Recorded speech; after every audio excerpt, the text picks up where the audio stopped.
durante décadas parecía ser simio, la justicia ha estado supeditada a intereses políticos, se ha politizado a intereses partidistas, llamémosle como ha sido. En su opinión, ¿cree que estamos ya en el umbral del poder verdaderamente ante toda esta crisis que vivimos de inseguridad, de impunidad, etcétera, etcétera? ¿Usted cree que estamos ya en el umbral de poder los ciudadanos empoderarnos y crear ese cambio que usted menciona? Desde que el hombre es un ser antiguo, cuando un neandertal llegó con un palo y le rompió la cabeza a un cromañón, a partir de ahí es que el fuerte pudo sobre el débil, y obviamente avanzaron los neandertales y somos nosotros producto de ese desarrollo.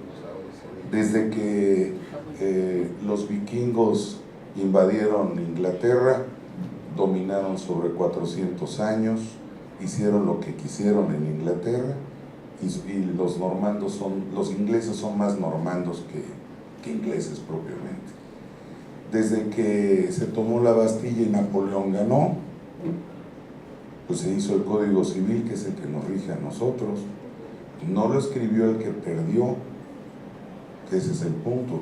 Maximiliano de Habsburgo no hizo la Constitución del 57, la hizo con un foro y su grupo, entre ellos Sebastián Lerdo de Tejada, que después fue presidente.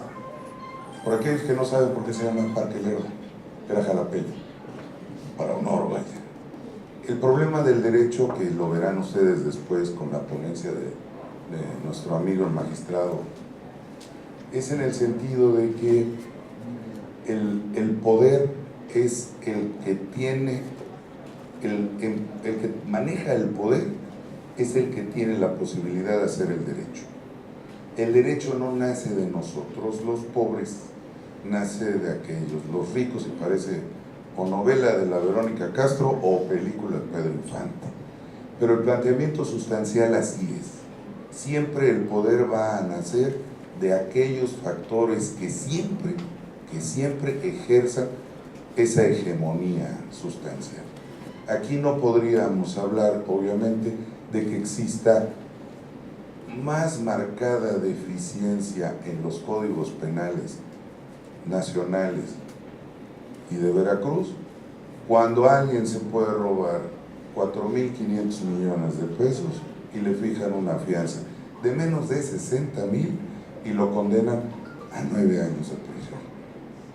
Cuando cualquier otra persona que ha cometido un delito menor, inmediatamente le ponen entre 15 y 20 años de prisión, con una felicidad, el juez lo dicta sin mayor inconveniente y mayor problema.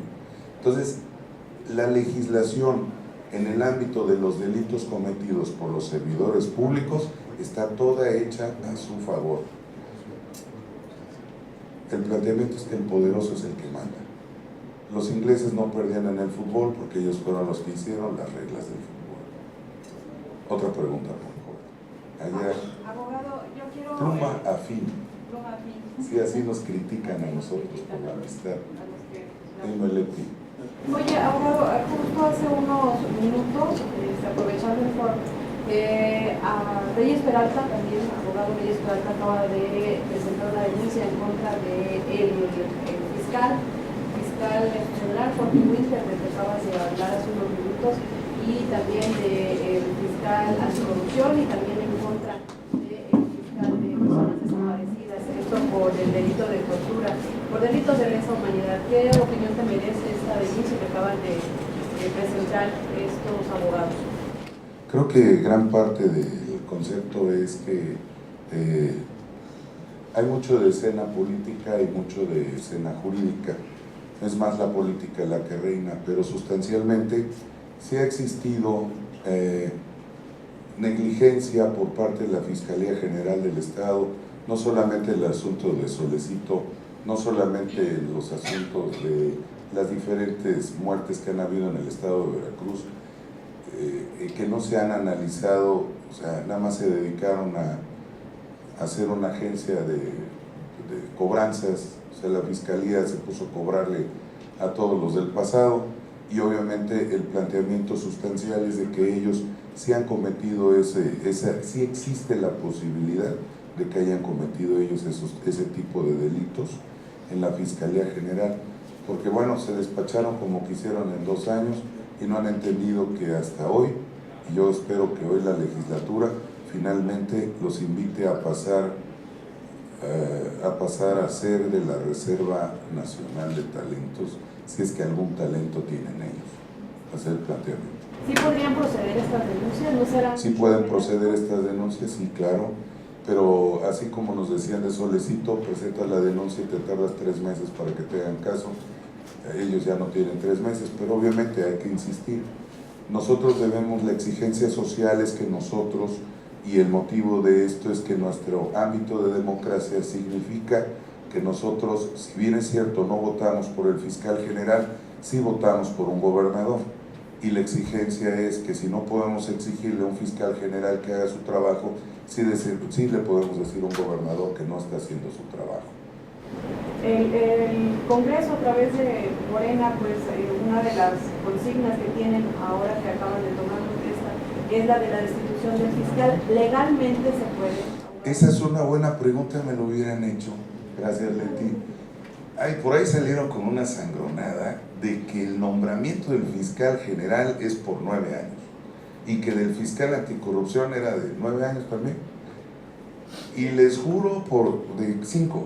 Y les juro por mi madre que lo busqué, en paz descanse de mi madre, lo busqué en la Constitución General del 17, en todas las reformas habidas y por haber, lo leí al detalle, lo busqué en la Constitución de Veracruz, lo busqué en los libros de Derecho Constitucional Comparado, lo busqué en todos lados, es más, fui a la farmacia. Fui a una botica y a la sacristía de la Divina Providencia a buscar iluminación divina para decirme de dónde demonios sacaron el término de 5 años para una tontería y de 9 años para el otro. Y como diría el poeta masón, no lo encontré. No lo ubiqué y nunca lo supe. Lo que sí entendí es que es una verdadera sangronada, es una mentira legal. No podemos designar a un procurador o fiscal general, como se llaman ahora, transeccionalmente, porque no cumple ninguna función, como lo sería el gobernador. El único es el gobernador del Banco de México. Es el único que puede ser nombrado por 8 o 9 años. Pero el punto sustancial es que no lo encontré en la Constitución, así es que el Congreso del Estado de Veracruz puede remover, y nos haría muy felices, libremente en el momento en que quiera, al hombre de los calcetines de mal gusto y al hombre de la melena bien pulida. Así es que se puede ir el día que quiera. Jóvenes, pregúntenme algo, están muy callados, ya me sacaron. Ustedes son el presente de México, no son el futuro. Pregúntenme, perdón, señor presidente Canacintla. Están dadas las condiciones para hacer una elección de procurador. Sí, están dadas las condiciones, tenemos el Instituto Nacional Electoral, no como decían ayer los senadores que era el Instituto Federal Electoral en la pifia que se equivocaron. Bueno, están estrenándose los senadores.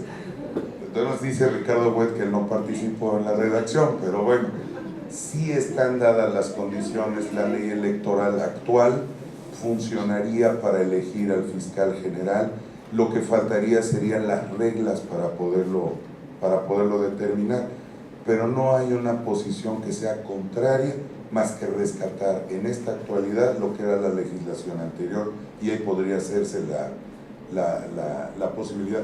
Recuerden ustedes que hoy por hoy, aunque ya no contamos voto por voto, ya nos decimos que sí ganamos y que sí perdimos, que además deberíamos estar exportados aquellos que hacían las mapacherías con el pobre de Donald Trump, que va a perder todo el Congreso, la Cámara de Senadores va a perder todo, el pobre de Donald Trump, hasta el nombre y el copete, va a perder todo. Jóvenes, pregunten por favor, ahí esta niña con el celular que está muy entretenida, pregúntale al novio si puedes preguntarme algo, te lo ruego. Claro, ¿qué opinión tiene usted acerca de transitar hacia fiscalías autónomas? No podemos transitar hacia un gobierno adentro de un gobierno.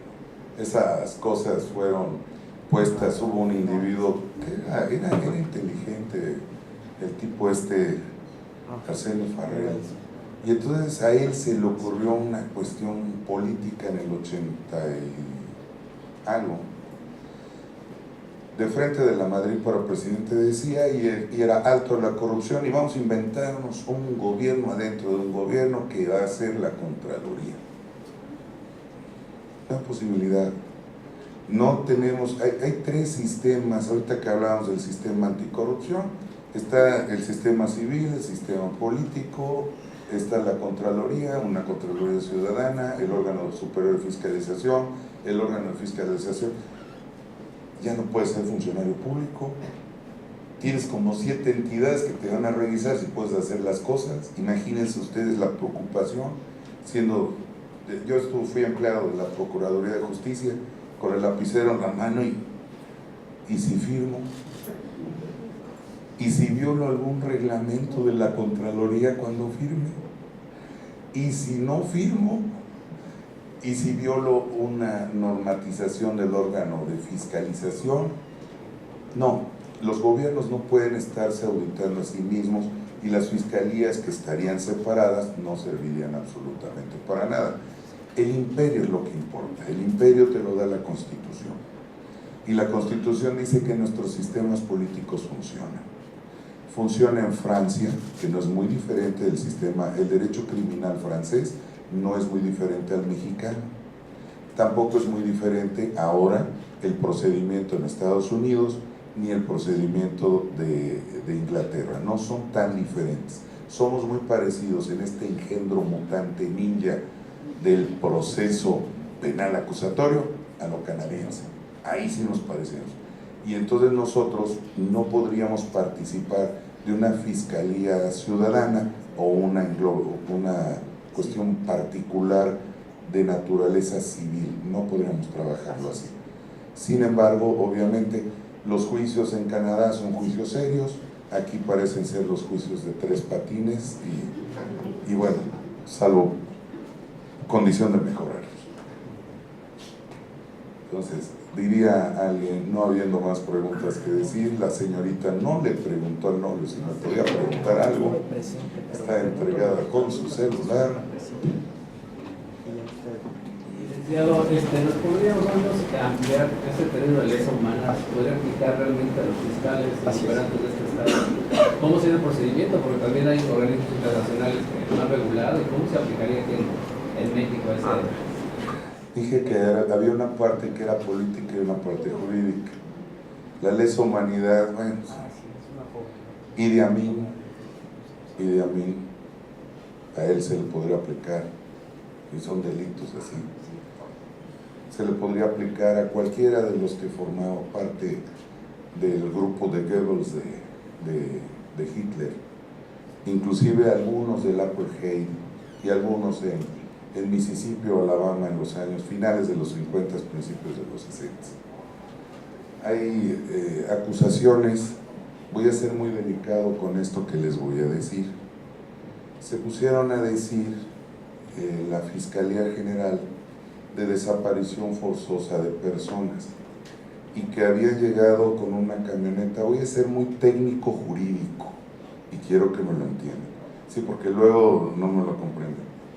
Que habían llegado algunos funcionarios públicos de la Secretaría de Seguridad Pública y de la Procuraduría o Fiscalía del Estado y que habían encontrado X número de cadáveres y que alguien había ordenado, los encontraron, los cadáveres, que los habían encontrado ahí, que los habían subido a una camioneta y que los habían trasladado a X parte para que no se viera tal información de la gente que estaba encontrada ahí. En primer lugar, ya no son personas, ya habían fallecido. En segundo lugar, el delito de desaparición forzada es de alguien que esté vivo. Si las actuaciones dicen que cuando llegó la Procuraduría o Fiscalía y llegó Seguridad Pública ya habían encontrado cadáveres, lo que ellos hicieron es otro delito, pero no desaparición forzada, porque ellos no los desaparecieron.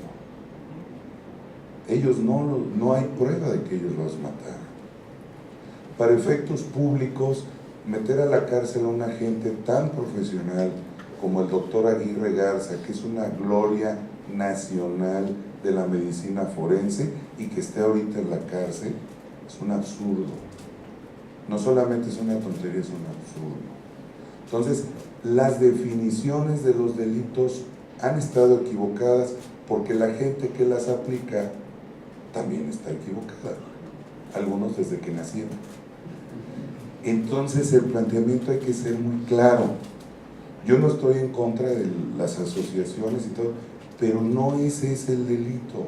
Entonces, llegar a los delitos de lesa humanidad, tiene uno que recurrir al Tribunal de la Haya en la determinación de lo que son esos delitos, porque son delitos de naturaleza pública internacional, no porque aparezcan en un código penal, sea federal o sea del Estado.